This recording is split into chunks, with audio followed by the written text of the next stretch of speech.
Mga pre, dito na kayo. Kailangan lang natin dito ng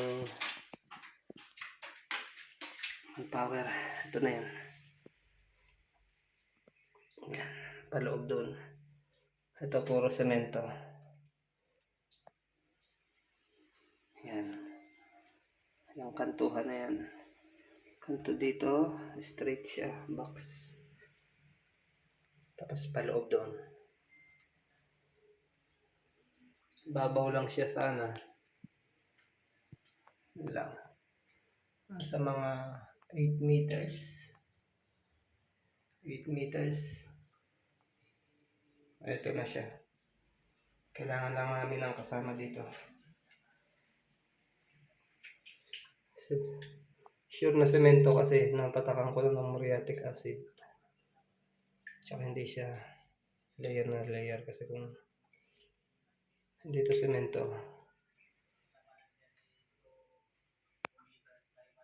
Yan. Ito siya, naka-layer. Pag hindi ito cover, box na to na binuong semento.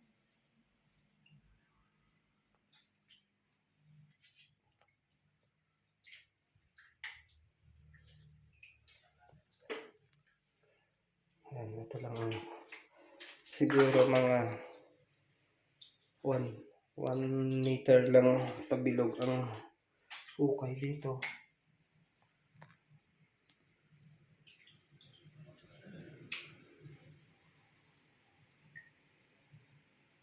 Nakarikrap ang mga bato na to.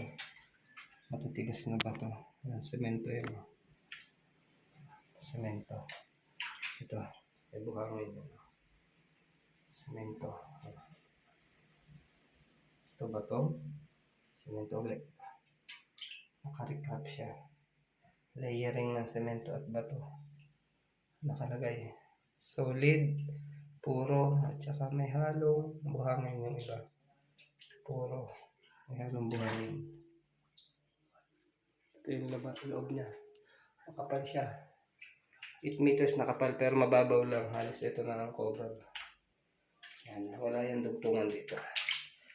Hindi siya nakadugtong. Pantay na pantay siya. Yan. Smooth siya rin doon. Mga tama lang ito yung jackhammer. Tama lang yung jackhammer yan. Kaya na tingasan. Pero yung corner niya, yung kanto niya, straight siya. Punta doon. Tapos dito, semento pa rin to. Nakaano yung kanto niya dito. Nakahiwalay.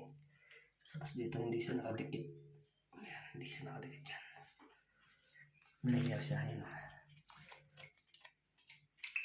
Ibig sabihin, ito na. Ito na ang cover or box. Kailangan na namin ng power. Mag-jackhammer. Thank you Lord.